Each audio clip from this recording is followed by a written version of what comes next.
أشرف الأنبياء والمرسلين ومن تبعهم بإحسان وإيمان إلى يوم الدين وبعد. سورة البقرة آیت 164. آیت 164 میں اللہ تعالیٰ نے عقل والوں کے لیے کچھ نشانیاں، کچھ آیات جس کا مشاہدہ ہمیں سے ہر شخص کرتا ہے اس کی طرف توجہ دلائی. دراصل انسان کی فطرت یہ ہے کہ جب انسان کسی چیز کو مسلسل دیکھتا ہے تو اس میں پائی جانے والی نشانیاں وہ اس کی آنکھوں سے اوجھل ہو جاتی ہیں. جیسے ہم لوگ صبح شام رات اور دن کا آنا جانا دیکھتے ہیں. راتیں بھی بڑی ہو رہی ہیں، سردیوں کے دن آ رہے ہیں، گرمی میں دن بڑے ہوتے ہیں، بارش کا ہونا اور پانی کا، دریاؤں کا، سمندروں کا، نہروں کا بہنا، زمین کا سرسبز و شاداب ہونا اور پھر بنجر ہو جانا، یہ تمام کی تمام چیزیں بڑی بڑی نشانیاں ہیں. اس سے بھی بڑھ کر نشانیاں ہمارے اپنے جسم کے اندر پائی جاتی ہیں. ہماری آنکھیں بہت بڑا معجزہ ہے، بہت بڑی نشانی ہے کہ عقل کو عاجز کر دیں کہ کس طرح سے اللہ تعالیٰ نے دیکھنے کا نظام انسان میں بنایا ہے. ہمارا سننے کا نظام بڑا ہی حیران کن ہے. ہماری بولنے کی قوت گویائی بہت حیران کن ہے. لیکن چونکہ ہم مسلسل ہمارے مشاہدے میں ہیں تو یہ تسلسل ہمیں اس میں پائی جانے والی علامات اور نشانیاں یہ کبھی کبھی ہم سے اوجھل کر دیتا ہے. اور اگر کوئی چیز بے شک وہ معمولی سی ہی کیوں نہ ہو، کوئی خاص اس میں بڑی بات نہ پائی جائے، لیکن وہ مسلسل نہ ہو، کبھی کبھی ہمارے سامنے آئے تو انسان اس پر تعجب کا اظہار کرتا ہے. یہی سبب ہے کہ اللہ تعالیٰ نے مشرکین مکہ کے لیے جو کہ آخرت کے منکر تھے، وہ کہتے تھے کہ مرنے کے بعد زندگی کیسے ہوگی. وَمَن يُحْيِي الْعِظَامَ وَهِيَ رَمِيمٌ. ایک شخص نے ہڈی کو پکڑ کر اس کو مسئلہ اور کہا کہ اللہ تعالیٰ اس ہڈی سے مردوں کو کیسے زندہ کریں گے. تو اللہ تعالیٰ نے اس کے جواب میں بہت ساری باتیں قرآن کریم میں بیان کی. ان میں سے کچھ یہی تھی کہ کیا تم دیکھتے نہیں ہو کہ اللہ تعالیٰ بیج سے کھیتی کو کیسے پیدا کرتے ہیں، پانی سے مردہ زمین کو کیسے زندہ کر دیتے ہیں. خود تمہارے اپنے اندر کتنی نشانیاں ہیں کہ نطفے سے اللہ تعالیٰ نے کیا سے کیا بنا دیا. تو یہ تو بڑی نشانیاں ہیں. پہلی دفعہ پیدا کرنا مشکل ہوتا ہے، پہلی دفعہ کسی چیز کو بنانا مشکل ہوتا ہے، یا ایک دفعہ بن جائے تو دوبارہ پھر بنانا. ظاہر ہے پہلی دفعہ بنانا مشکل ہوتا ہے جبکہ پتہ ہی نہیں، کوئی ماڈل ہی نہیں انسان کے پاس، انسان کی بات. تو انسان کے لیے پہلی دفعہ بنانا مشکل ہے نسبتاً کہ جب وہ ایک دفعہ اس نے بنا لیا تو تب تو اس کو پتہ چل گیا کہ کیسے بناتے ہیں. اللہ تعالیٰ نے انسانوں کی اسی سوچ کے مطابق ان سے یہ کہا کہ جس اللہ نے پہلی مرتبہ پیدا کیا اس اللہ کے لیے دوسری مرتبہ پیدا کرنا کون سا مشکل. اور پھر یہ کہ پہلی مرتبہ پیدا کیا ایک قطرہ منی سے، ایک نطفے سے، اب دوسری مرتبہ پیدا کرنا وہ تو اسی جسم کو ہی دوبارہ سے زندہ کرنا ہے. تو اگر انسانوں کے اعتبار سے دیکھا جائے تو کون سی چیز مشکل ہے؟ پہلے والی مشکل ہے. تو پہلے والی چیز پر تم ایمان بھی لاتے ہو کیونکہ تمہارے مشاہدے میں ہے، اور مرنے کی بعد کی زندگی کو تم مانتے نہیں. تو اس لیے یہ جو ہمارے قرب و جوار میں صبح شام اللہ تعالیٰ کی یہ جو قدرتیں ہیں اور قدرت کی نشانیاں ہیں، ان میں غور و فکر کرتے رہنا چاہیے. اس میں بڑی بہت زیادہ اللہ تبارک تعالیٰ کی طرف سے بندے کی رہنمائی ہوتی ہے، اور خاص طور پر اپنے آپ پر غور و فکر کرتے رہنا چاہیے. دیکھیے یہ بچے ہمارے، اللہ تعالیٰ ان کو سلامت رکھیں خیر پر، صبح شام ہم ان کو دیکھتے ہیں، اپنے بچوں کو، دوسرے کے بچوں کو. کبھی ہم نے سوچنے کی زحمت کی کہ کبھی ہم بھی ایسے بچے تھے؟ تو بچے نہیں رہے، لیکن جس حالت میں ابھی ہیں اس حالت میں بھی نہیں رہیں گے. کس طرح سے انسان کا جسم بنتا ہے، بڑھتا ہے، پھلتا ہے، پھولتا ہے، اس میں کتنی چینجز آتی ہیں قد کاٹ کے اعتبار سے، شکل و صورت کے اعتبار سے، بات چیت کے اعتبار سے، کی تمام چیزیں نشانیاں ہیں، لیکن کن لوگوں کے لیے؟ عقل والوں کے لیے، جو تدبر کرنے والے ہیں، سوچ اور فکر کرنے والے ہیں، اور خاص طور پر وہ عقل والے جنہوں نے اپنی عقل کو اللہ کے احکامات کے تابع کر رکھا ہوتا ہے، وہ ان چھوٹی چھوٹی چیزوں سے بہت کچھ سیکھتے ہیں۔ اس سے پہلے ہم نے اس آیت میں آسمان و زمین اور رات اور دن کے اختلاف کے متعلق جو نشانیاں ہم پر بات کی۔ تیسرے نمبر پر اللہ تعالیٰ فرماتے ہیں وَالْفُلْكِ الَّتِي تَجْرِي فِي الْبَحْرِ بِمَا يَنْفَعُ النَّاسَ، اور ان کشتیوں میں جو سمندر میں چلتی ہیں جس سے لوگ فائدہ اٹھاتے ہیں، ان میں بھی اللہ کی نشانیاں ہیں۔ یہ قرآن میں کئی مرتبہ اللہ تعالیٰ نے ان کشتیوں کی طرف توجہ دلائی اور کہا کہ دیکھو ان کا چلنا، اسباب ظاہری تو اللہ تعالیٰ نے مہیا کر دیے، لیکن کشتیاں کچھ ایسی ہیں کہ جیسے پورا ایک گاؤں آباد ہو ان پر، اتنی ساری جانیں ہیں۔ اس کو سمندر میں ڈالنا، پھر سمندر میں اس کا چلنا، سفر طے کرنا، ہواؤں کو اس کا موافق اور سازگار بنانا، پانی کو اس کے لیے سازگار بنانا، پانی کی مخلوقات کو ان چیزوں سے دور رکھنا، یہ سب نشانیاں ہیں۔ تجارت کا آسان ہونا، بہت بڑی چیزیں جن کا آج بھی دنیا میں کوئی اور ذریعہ نہیں ہے کہ ان کو ایک جگہ سے دوسری جگہ پر پہنچایا جائے سوائے سمندری سفر کے اور ان کشتیوں کے۔ بما ينفع الناس، جس سے لوگ فائدہ اٹھاتے ہیں۔ سمندر کتنی بڑی مخلوق ہے اللہ تعالیٰ کی، اور کتنا معمولی سا ایک طوفان یا معمولی سا ایک غیر اعتدال میں نہ رہنا سمندر کا، غیر اعتدال کی کیفیت اگر سمندر میں پیدا ہو جائے تو یہ بڑے بڑے پہاڑوں کی طرح کے جہاز کیا چیز ہے سمندر کے سامنے۔ تو اس میں اللہ تعالیٰ کی نشانیاں ہیں کہ کس طرح سے انسان کو اللہ تعالیٰ نے یہ دماغ عطا فرمایا، عقل عطا فرمائی، سجایا اس کو کہ کیسے کشتی بنانی ہے، اس کے بعد اس کو کس طرح سے بیلنس کرنا ہے۔ ایک تو پانی میں اللہ تعالیٰ نے یہ چیز رکھ دی، ہواؤں کو اللہ تعالیٰ نے تابع بنا دیا، اور انسان کے دماغ میں یہ بات سجائی کہ کس طرح سے اس کا ماڈل بناؤ اور کس طرح سے کشتی تیار کرو۔ کہتے ہیں کہ سب سے پہلی کشتی نوح علیہ السلام نے ہی تیار کی اللہ کے حکم سے۔ تو اللہ تعالیٰ نے ان کو کہا کہ آپ ہماری نگرانی میں یہ کشتی تیار کیجیے۔ تو ظاہر ہے پھر اللہ تعالیٰ نے اپنی نگرانی میں بنوائی، تو اللہ تعالیٰ نے بتایا بھی کہ کس طرح سے اس کو بنانا ہے۔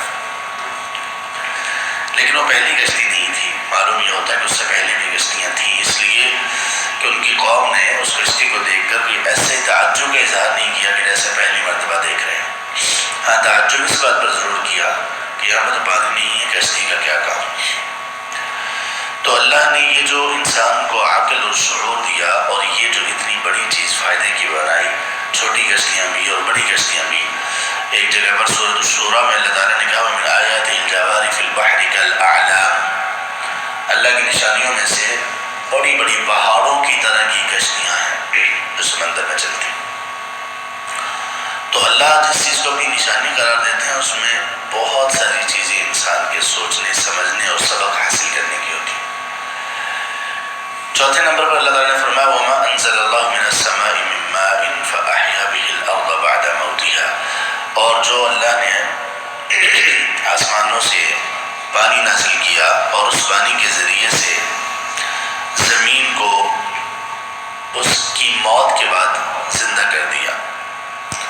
اس میں دو چیزیں ہیں، دو نشانیاں، اور یہ دونوں ہی بہت بڑی نشانیاں۔ ایک تو یہ آسمانوں سے بارش کا ہونا، بارش کیسے ہوتی ہے، بارش کے اسباب کیا ہیں، بارش کا طریقہ کار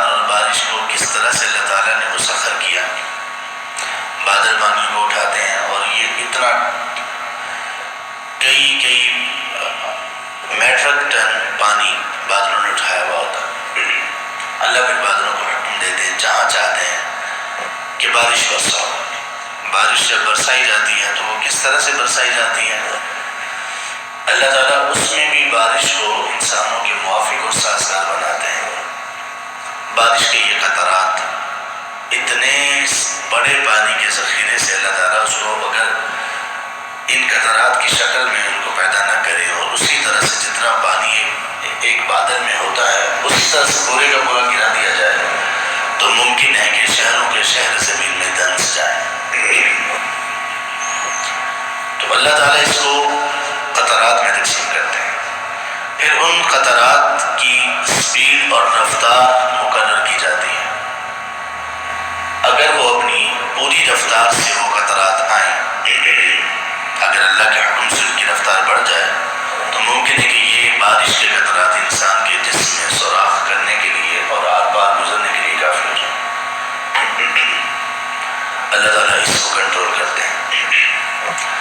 پھر کتنی بارش کہاں پر کرنی ہے، وہ بارش اس کے ذریعے سے زمین کی زندگی ہوگی، یعنی بنجر زمین ہے، اس میں پانی لگے گا تو زمین آباد ہو جائے گی۔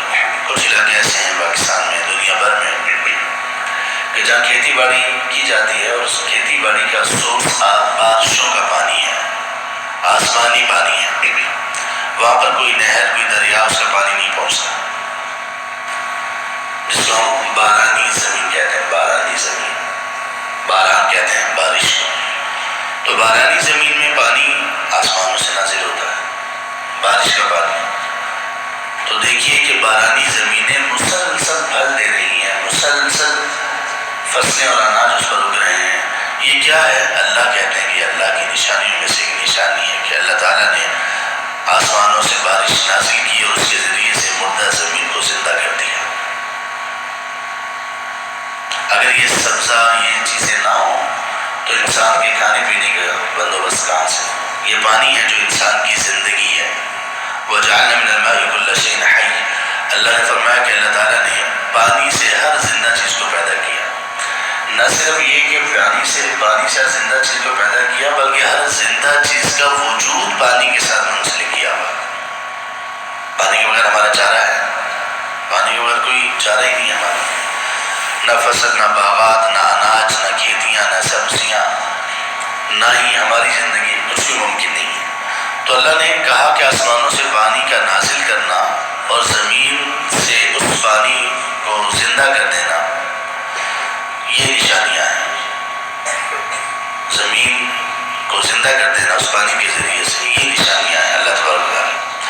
بارش میں اور بہت ساری نشانیاں ہیں، کچھ کے لیے یہ رحمت ہے، کچھ کے لیے یہ نقصان کا باعث بنتی ہے۔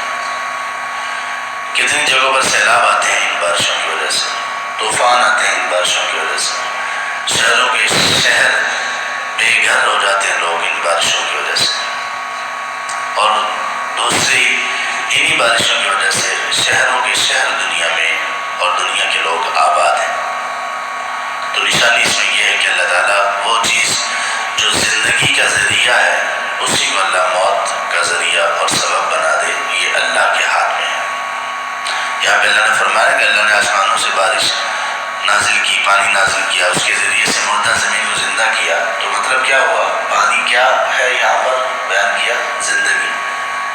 لیکن یہی پانی، بارش کا یہی پانی لوگوں کے لیے موت کا سبب بھی بن جاتا ہے۔ یہ نشانیاں ہیں۔ 5واں نمبر پر وَبَثَّ فِيهَا مِن كُلِّ دَابَّةٍ، اللہ تعالیٰ نے زمین میں ہر طرح کے چوپائے جانور ان کو پھیلایا، اس میں بھی نشانیاں ہیں۔ جانور کچھ تو وہ ہیں جن کو ہم رات دن دیکھتے ہیں، ہماری نظروں کے سامنے ہیں، لیکن کچھ جانور جو ہم نے کبھی دیکھے نہیں۔ کبھی ہم اگر چڑیا گھر میں چلے جائیں، زو میں کسی میں چلے جائیں، یا کسی کے ذریعے سے کوئی بات سنیں کہ دنیا میں کیسے کیسے جانور پائے جاتے ہیں، تو انسان حیران رہ جائے۔ ان کی شکل و صورت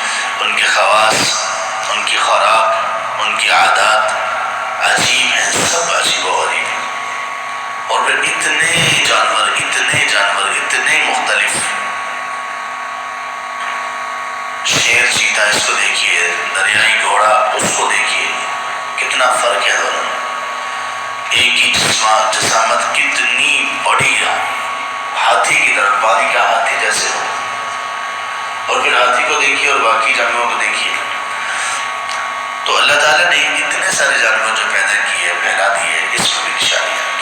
چھٹے نمبر پر وتصریف الریاح، ہواؤں کے چلانے میں، ہواؤں کا چلنا، اس میں بھی اللہ کی نشانی ہے. اور اس میں بھی ایسی ہے، کسی کے لیے زندگی، کسی کے لیے موت. اللہ تعالیٰ نے دنیا کی بہت بڑی مضبوط قوم کو، بڑے قد کاٹ تھے ان کو تباہ کر دیا اور بری طرح سے تباہ کر کے رکھ دیا، موت کے گھاٹ اتار دیا اس ہوا کے ذریعے سے. قوم عاد کو نبی صلی اللہ علیہ وسلم کی عادت مبارکہ تھی، جب آندھی چلتی آپ صلی اللہ علیہ وسلم بے چین ہو جایا کرتے تھے. گھر میں کبھی داخل ہوتے، کبھی باہر نکلتے. تو پوچھا گیا آپ سے، تو آپ نے کہا کہ یہی وہ ہوا ہے جس کے ذریعے سے اللہ تعالیٰ نے قوم عاد وغیرہ کو تباہ کیا.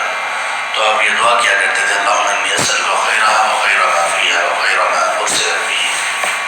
اے اللہ میں آپ سے اس ہوا، اس آندھی، اس کی خیر کا سوال کرتا ہوں، اور جو خیر اس کے اندر موجود ہے اس کا سوال کرتا ہوں، اور جس خیر کے ساتھ اس کو بھیجا گیا اس کا سوال کرتا ہوں. اور میں اس کی شر سے، اس میں موجود شر سے، اور جس شر کے ساتھ یہ بھیجی گئی اس سے میں آپ کی پناہ طلب کرتا ہوں. ہم شاید یہ دعا کم پڑھتے ہیں، ہم میں سے کچھ لوگوں کو ممکن اس کا علم بھی نہ ہو. یہ دعا پڑھنی چاہیے جب بھی ہوا چلے، وہ ہوا جس کو ہم آندھی کہتے ہیں، اس دعا کو ضرور پڑھنا چاہیے. والسحاب المسخر بین السماء والارض، آسمان و زمین کے درمیان بادل، کون سے بادل؟ جو مسخر ہیں. ان میں بھی نشانیاں ہیں. ان میں کیا نشانیاں ہیں؟ ایک تو یہ پانی کو اٹھاتے ہیں. کیسے یہ اللہ تعالیٰ ان بادلوں کے اندر کتنا بڑا ذخیرہ پانی کا رکھتے ہیں. پھر اللہ تعالیٰ ان کو حکم دیتے ہیں، یہ بادل اس پانی کو، ذخیرے کو اٹھا کر ایک جگہ سے دوسری جگہ پر جہاں اللہ حکم دیتے ہیں وہاں سفر کرتے ہیں. پھر یہ بادل ہیں انسان کے لیے، ان بادلوں میں اور بھی بہت سارے فوائد اللہ تعالیٰ نے پنہا رکھے ہیں. آخر میں اللہ تعالیٰ کہتے ہیں لآیات لقوم یعقلون. ان تمام چیزوں میں نشانیاں کس قوم کے لیے ہیں؟ عقل والی قوم کے لیے، سمجھ اور شعور والی قوم کے لیے. تو ہمیں ہمیشہ اپنی عقل کو ان نشانیوں کو دیکھ کر سوچ اور اللہ تبارک و تعالیٰ کے قرب کی طرف مائل کرنے والا بنائے رکھنا چاہیے کہ نشانیوں کو دیکھیں اور اللہ کا قرب حاصل کریں. اللہ تبارک و تعالیٰ ہمیں وہ عقل نصیب کرے گی جو واقعی انسان نے یہ نشانیاں